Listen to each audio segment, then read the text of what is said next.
Hai para siswa, kali ini kita akan melanjutkan tentang listrik dinamis ya, bagian kedua, bagian berikutnya. Pada pertemuan sebelumnya kita sudah membahas tentang apa itu arus listrik, apa itu hukum Ohm, hambatan, dan juga hukum Kirchhoff ya, hukum Kirchhoff pertama. Kita bisa lihat di sana hukum Kirchhoff dan hukum Ohm kita menggunakannya untuk menghitung rangkaian hambatan atau rangkaian seri, rangkaian paralel, rangkaian campuran, bahkan rangkaian majemuk yang menggunakan metode seperti jembatan Wheatstone dan juga rangkaian delta Y ya. Kita juga mengenal apa itu GGL ya, GGL baterai dengan hambatan dalamnya. Nah, pada bagian kedua ini kita akan melanjutkan dengan hukum Kirchhoff yang kedua ya, hukum Kirchhoff yang kedua, kemudian energi dan daya listrik kita juga akan belajar pada bagian kedua ini. Langsung saja kita mulai. Jika kita melihat rangkaian ini, kita mulai dari baterainya, arus mengalir dari kutub positif ke kutub negatif ya, dari yang panjang menuju yang pendek. Nah, kita bisa lihat di sini kita menggambarkan loop atau arah putaran arus listrik ya. Dari kutub positif ini berarti dia menuju titik B, kemudian ke titik C, ke titik D, lalu ke titik A. Nah, selama perjalanannya arus ini bertemu dengan beberapa komponen, yaitu hambatan luar, R besar, bertemu dengan baterai GGL ya, dan bertemu dengan hambatan dalam di dalam baterainya, R kecil ya. Nah, maka saat bertemu dengan hambatan, arus ini akan menjadi tegangan yang bernilai I kali R, baik itu I kali R besar maupun I kali R kecil. Nah, saat bertemu dengan baterai lain, dia juga ada nilai tegangannya. Di sini ada E1 dan E2. Sehingga kalau kita lihat jumlahnya di sini, sigma E berarti total tegangan baterai, sigma I kali R besar berarti total tegangan di hambatan luar, dan sigma I kali R kecil total tegangan di hambatan dalam itu sama dengan 0. Nah, kita lihat penjabarannya.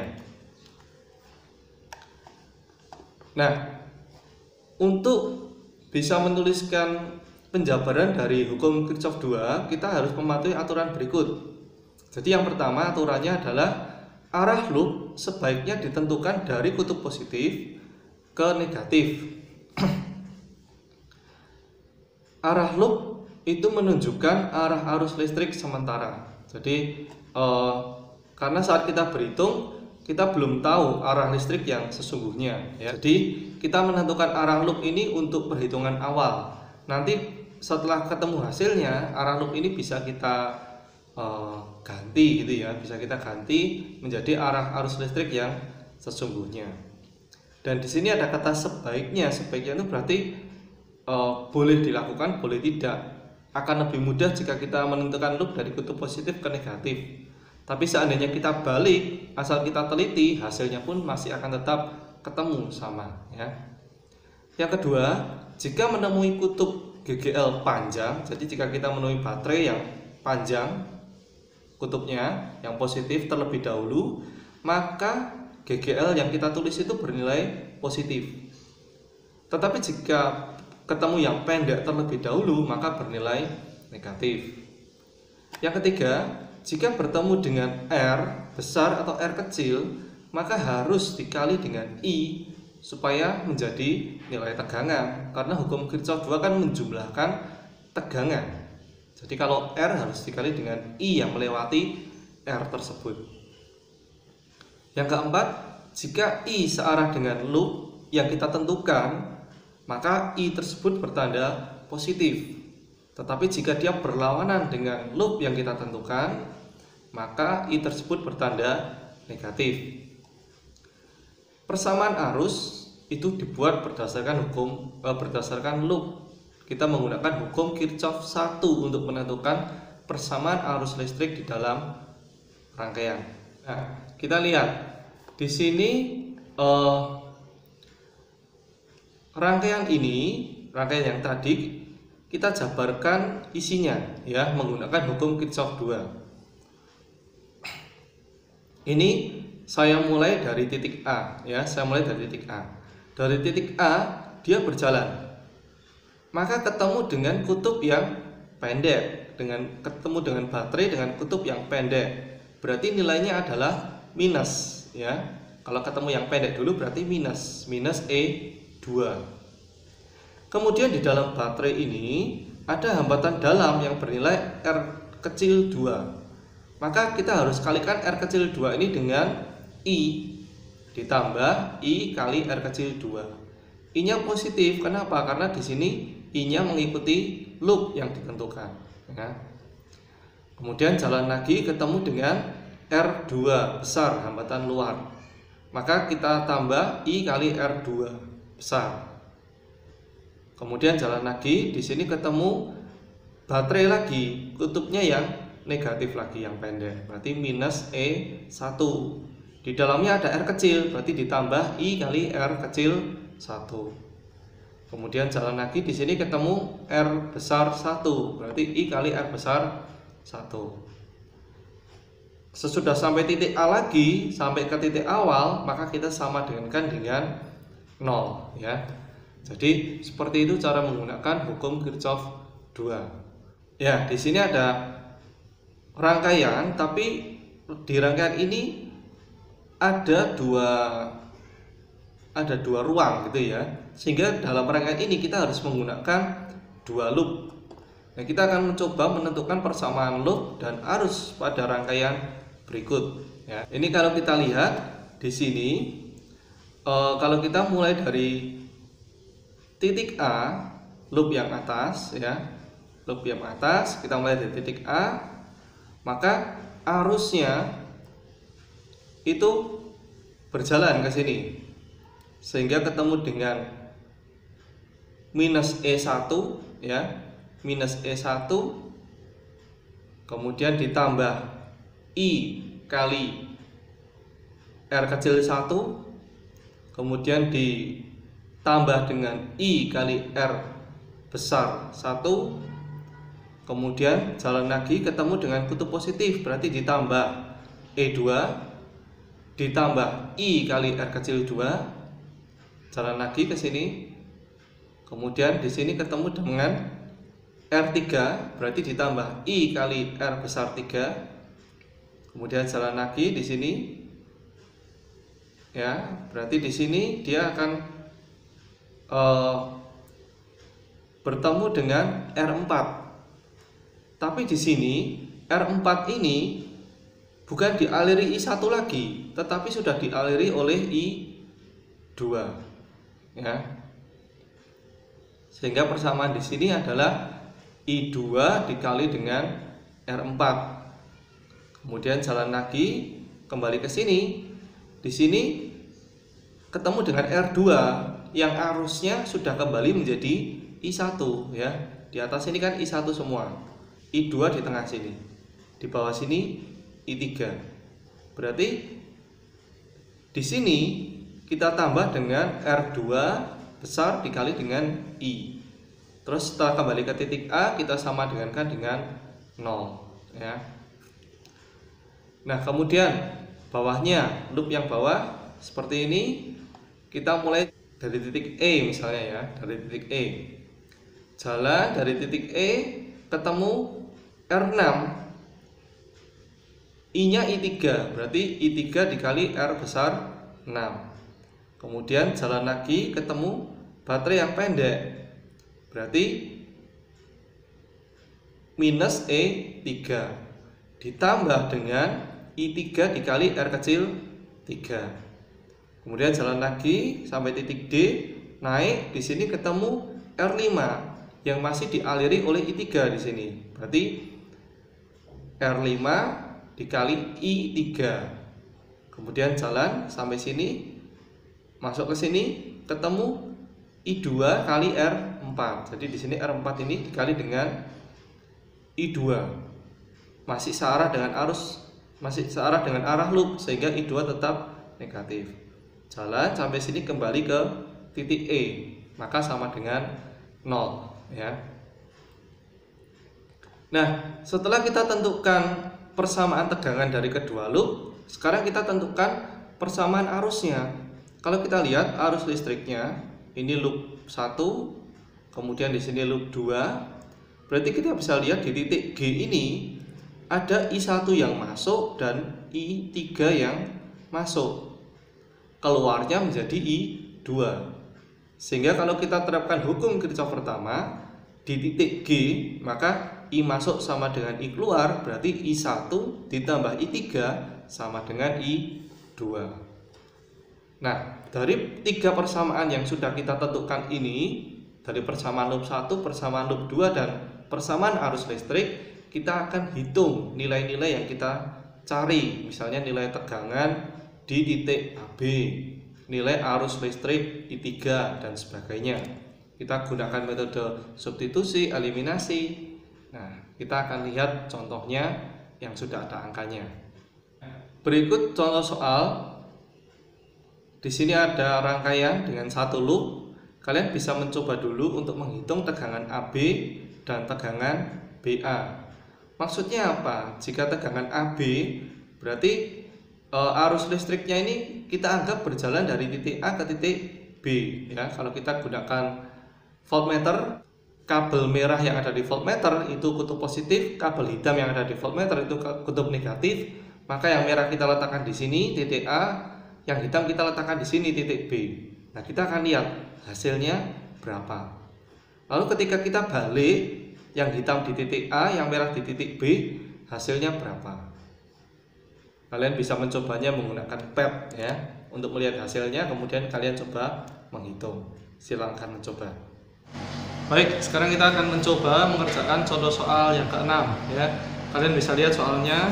Di sana ada rangkaian 1 loop ya, 1 loop tertutup, ada hambatan 6 ohm, hambatan 4 ohm, ada 2 baterai dengan tegangan 2 volt dan 10 volt, dan hambatan dalamnya masing-masing 1 ohm. Kita diminta untuk menghitung tegangan di titik AB dan tegangan di titik BA ya. Kita akan coba menggambar.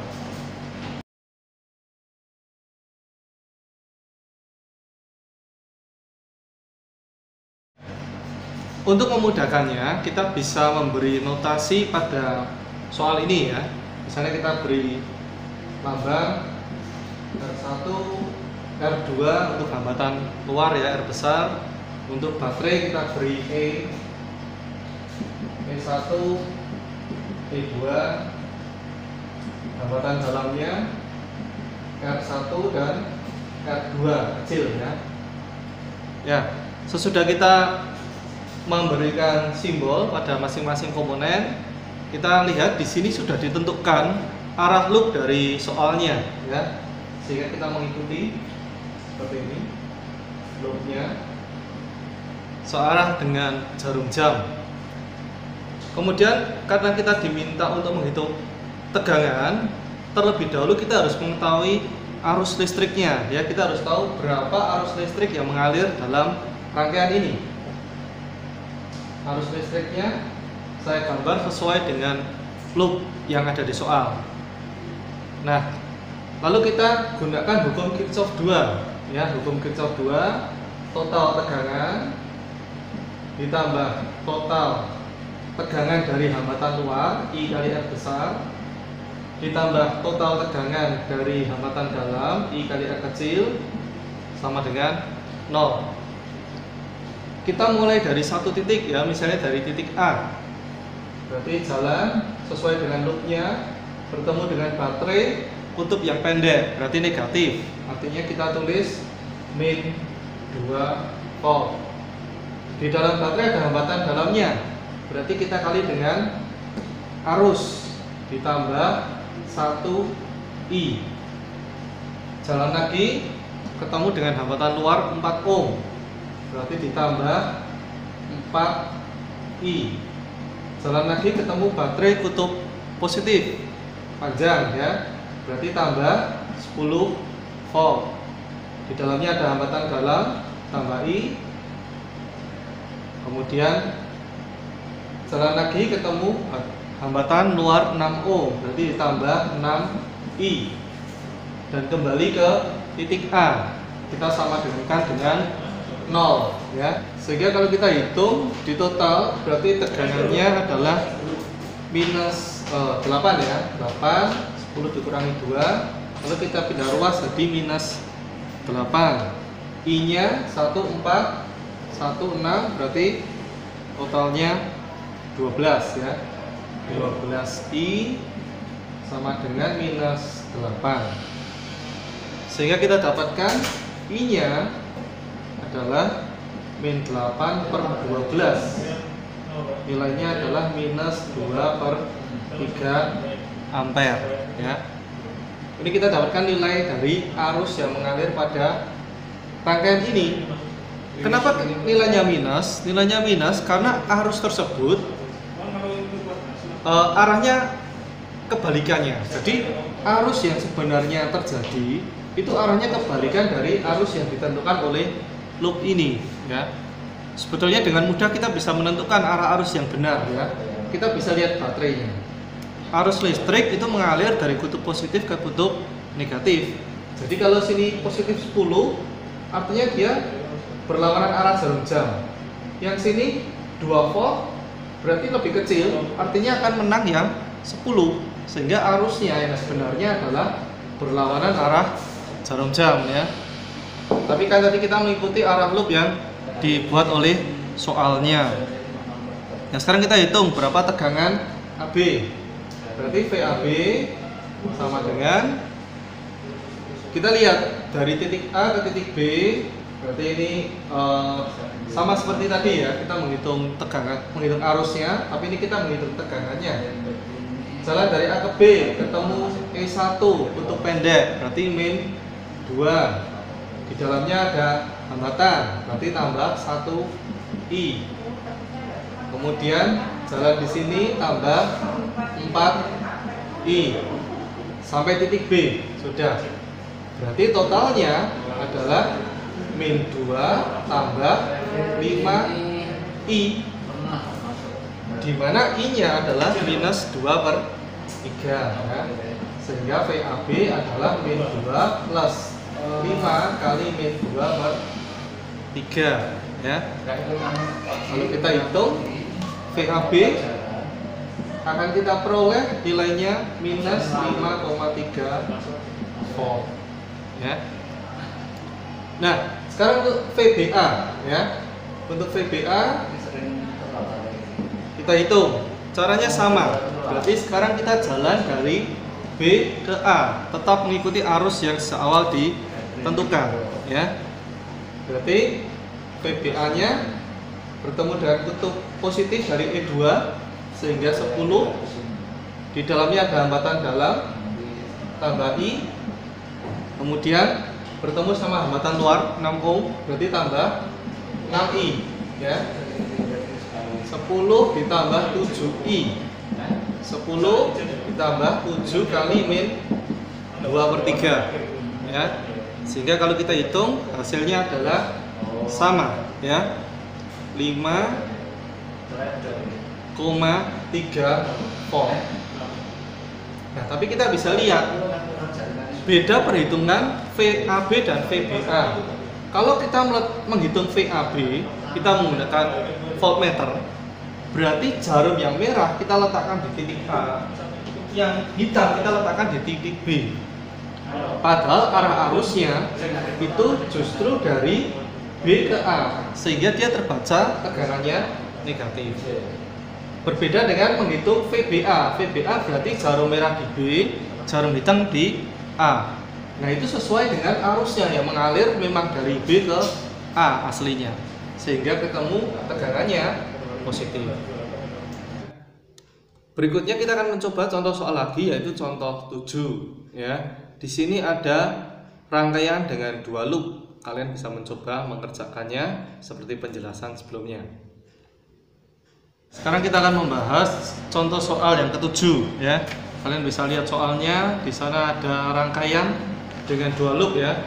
rangkaian dengan dua loop, ada hambatan luarnya R1, R2, R3 masing-masing 4 ohm, 2 ohm, dan 6 ohm. Ada baterainya 2, 8 volt dan 18 volt ya. Nah, untuk mengerjakan soal seperti ini kita harus membuatnya menjadi dua loop. Kita gambar dulu.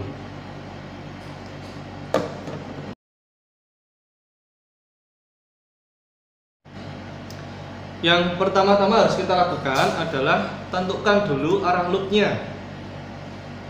Supaya mudah, sebaiknya kita tentukan arah loop itu dari kutub positif ke kutub negatif. Ya, jadi untuk I1 kita tentukan arah loopnya seperti ini. Ya, loop 1. Untuk yang 2 berarti kita tentukan seperti ini ya, loop 2. Nah, arah loop ini mewakili arah arus listrik di sekitarnya. Sehingga kita bisa menuliskan arah arus listrik pada rangkaian ini. Di sini I1, di sini I2 sesuai dengan arah loop ya. Kemudian ketika dia memasuki titik percabangan, misalnya kita kasih nama ini cabang A dan B, berarti I1 dan I2 masuk ke dalam percabangan A dan akan keluar sebagai I3 ya. Ini kan hukum Kirchhoff pertama ya, yang sudah kalian pelajari sejak SMP dulu. Kita bisa tuliskan persamaan Kirchhoff-nya. Berarti I1 tambah I2 sama dengan I3 ya. Kemudian kita tuliskan persamaan loop-nya. Untuk loop 1. Untuk loop 1 kita mulai dari titik ya. Dibiasakan dimulai dari titik, jangan dari komponen. Misalnya kita mulai dari titik B, jalan. Ketemu kutub negatif, berarti minus E1, tidak ada hambatan dalamnya ya, berarti langsung jalan. Ketemu hambatan luar, berarti 4I nya adalah I1. Kemudian jalan lagi, di sini ketemu hambatan luar R3, berarti 6I nya di sini adalah I3 ya, I3. Sampai di titik B lagi kita sama dengan 0 ya. Nah, kita hitung E1 nya min 8 plus 4I1, I3 adalah I1 tambah I2, jadi 6I1 tambah I2 sama dengan 0 ya. Kalau kita jumlah semuanya berarti jadi min 8. Ini bisa kita pindah ruas ya, min 8 nya kita pindah ruas sehingga menjadi 4I1 tambah 6I1, jadi 10I1 ditambah 6I2 sama dengan 8 ya. Itu untuk loop satunya ya. Kemudian untuk loop 2. Untuk loop 2 dengan cara yang sama ya. Kita mulai dari titik B, berarti ketemu min 18. Kemudian plus 2I2, kemudian jalan lagi ketemu 6I3 sama dengan 0 ya. Kemudian kita hitung, ini 18 kita pindah ruas, berarti ini 2I2 ditambah sama ya, ini 6I1 tambah 6I2 jadinya, berarti 6I1 tambah 6I2 sama dengan 18. Sehingga kalau kita jumlah jadinya adalah 6I1 ditambah 8I2 sama dengan 18 ya. Sehingga sekarang kita sudah punya 3 persamaan ya. Ini persamaan 1, ini persamaan 2, ini persamaan 3 ya. Kita punya 3 persamaan. Nah, sekarang kita akan substitusi atau eliminasi dari ketiga persamaan itu. Kita bisa gunakan persamaan 2 dan 3 ya. Persamaan 2 yang sudah kita sederhanakan, kita bisa bagi 2 semuanya. Berarti nilainya adalah 5I1 ditambah 3I2 sama dengan 4 ya. Ini sudah dibagi 2. Kemudian persamaan 2 juga kita bagi 2, berarti 3I1 persamaan 3 ya. Ini persamaan 3, berarti 3I1 ditambah 4I2 sama dengan 9. Kita akan eliminasi ya. Kita akan eliminasi, berarti disamakan salah satunya. Ini dikali 3 dikali 5, berarti jadi 15I1 ditambah 9I2 sama dengan 12. Kemudian persamaan 3 jadi 15I1 ditambah 20I2 sama dengan 45 ya. Kemudian kita eliminasi, kita kurangi, berarti jadi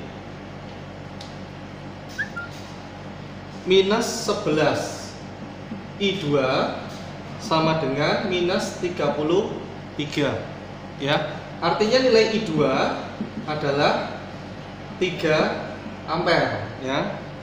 Nilainya adalah 3 ampere. Itu nilai untuk I2. Nah, sekarang kita hitung I yang lain. Kita bisa hitung nilai I1 menggunakan persamaan ini ya. Kita pakai persamaan 2 misalnya ya. Kita pakai persamaan 2.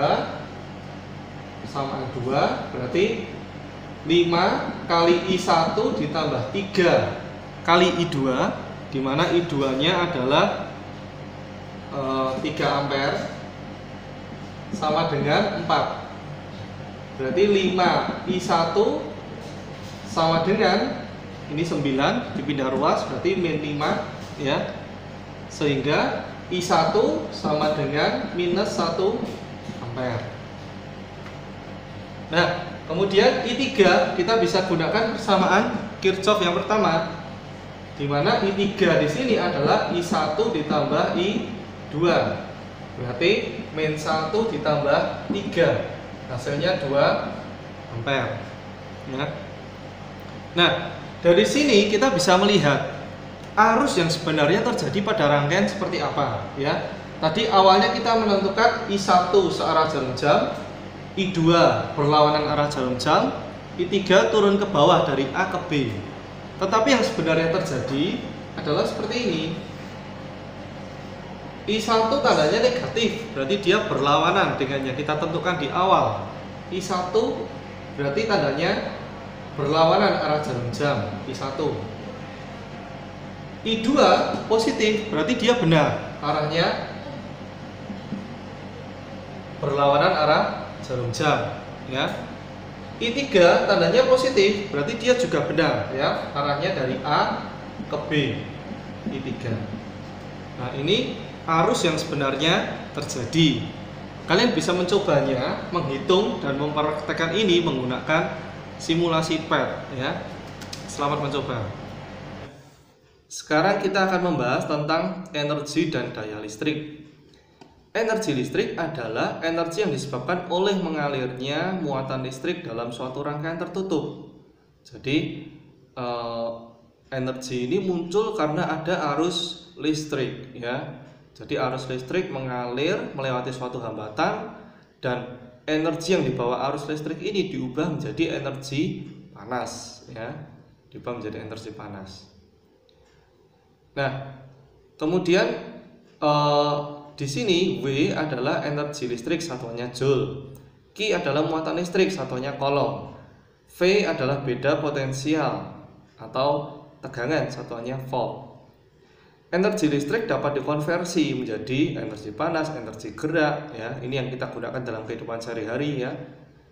Kemudian daya listrik adalah energi yang digunakan tiap waktunya atau tiap detiknya. Hitungan per detiknya itu pakai energi berapa joule, itu yang disebut dengan daya listrik. Dalam kehidupan sehari-hari kita melihat alat-alat listrik itu memiliki spesifikasi alat listrik ya. Misalnya kita melihat sebuah lampu di sini, maka di sana akan tertulis spesifikasinya, berapa watt, berapa volt gitu ya. Nah, jika pada suatu alat listrik tertulis spesifikasi sekian watt dan sekian volt yang tertulis PT dan VT, maka alat listrik yang digunakan pada tegangan yang berbeda dari yang tertulis, jadi misalnya tertulis 220 volt, ya harusnya kita gunakan di tegangan rumah 220 volt juga, maka akan menghasilkan daya sesuai dengan yang tertulis. Tetapi seandainya kita tidak menggunakannya pada tegangan listrik rumah yang tidak seperti tertulis pada alatnya, kita gunakan tegangan yang asli, yang seperti di rumah yang kita punya, maka daya yang muncul yang sebenarnya itu adalah PS, di mana PS adalah VS, V yang sebenarnya kita gunakan, dibagi VT, V yang tertulis pada alatnya, dikuadratkan dikali dengan PT, daya yang tertulis pada alatnya. Nah, kalian bisa coba contoh 8 ini. Kita akan mencoba contoh soal yang ke-8 ya. Kalian bisa lihat soalnya. Sebuah lampu pijar dengan spesifikasi 60 watt dan 220 volt dipasang pada tegangan 110 volt. Daya yang dipergunakan lampu tersebut sebenarnya adalah berapa? Artinya ini ada ketidaksesuaian dengan spesifikasi yang tertera pada lampu dengan jala listrik rumah yang digunakan ya. Jadi kamu beli lampu tegangannya 220 volt tapi rumahmu hanya 110 volt. Maka apa yang terjadi? Secara logika tentu saja lampumu itu akan menyala lebih redup ya. Nah, tetapi daya yang dikonsumsi oleh lampu itu menjadi berapa? Kita bisa gunakan persamaan spesifikasi alat listrik ya. Jadi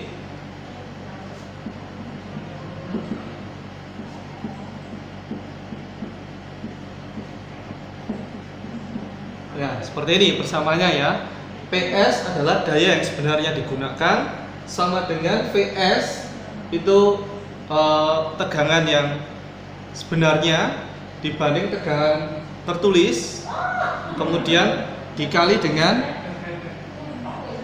PT ya, daya yang tertulis ya. Sehingga kalau kita hitung tegangannya yang sebenarnya adalah 110, tegangan tertulisnya adalah 220 kuadrat, daya tertulisnya adalah 60 watt ya. Sehingga 1, 2 artinya setengah ya, setengah dikuadratkan berarti seperempat kali 60, sehingga tegangan yang sehingga daya yang digunakan sebenarnya hanya 15 watt ya. Daya lampunya harusnya bisa sampai 60 watt, tetapi karena jala listrik rumah yang digunakan kurang, yang digunakan hanya 15 watt ya. Berikutnya kita akan melihat bagaimana cara menghitung biaya listrik. Ini pernah kita pelajari ketika SMP ya, jadi kita hanya akan mengulang saja.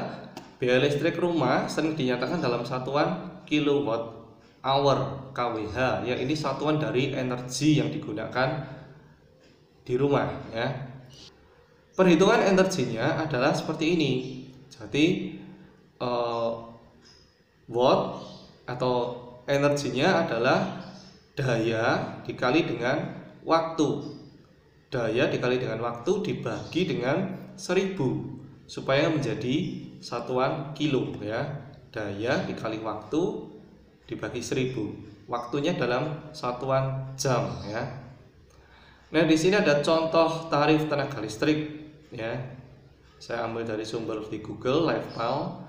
Di sini kalau rumah dengan daya 450 volt ampere itu per kWh-nya harganya 160. Kalau 900 315 rupiah per kWh-nya.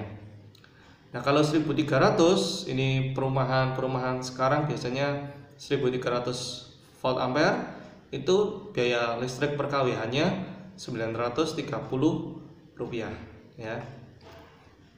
Kalian bisa coba mengerjakan contoh soal ini. Berikutnya kita akan membahas contoh soal yang ke-9 ya. Di sana sebuah keluarga menggunakan 10 buah lampu masing-masing 20 watt yang dinyalakan rata-rata 10 jam per harinya. dan sebuah TV 60 watt yang dinyalakan 5 jam per harinya. Jika tarif listrik saat itu adalah 1 kWh-nya Rp150, maka berapa biaya yang harus dibayarkan ke PLN tiap bulannya? Ya, kita bisa hitung konsumsi energi yang digunakan oleh alat listrik dengan menggunakan persamaan energi, ya, P kali T dikali dengan jumlah alatnya dikali dengan kilometernya, ya, dikali dengan tarifnya. Ya, kita bisa tuliskan karena di sini cuma ada 2 jenis alat, berarti kita tuliskan lampu mengkonsumsi W1, kemudian TV itu W2, gitu ya. Persamaannya secara umum W sama dengan P daya dikali T waktu penggunaan perharinya dalam satuan jam dikali dengan N jumlah alatnya, kemudian dibagi dengan 1000, ya, supaya satuannya menjadi kilo, ya, kilo watt jam kWh, ya. Nah, sekarang kita hitung untuk lampu. Lampu dayanya 20, lama pemakaiannya adalah 10 jam.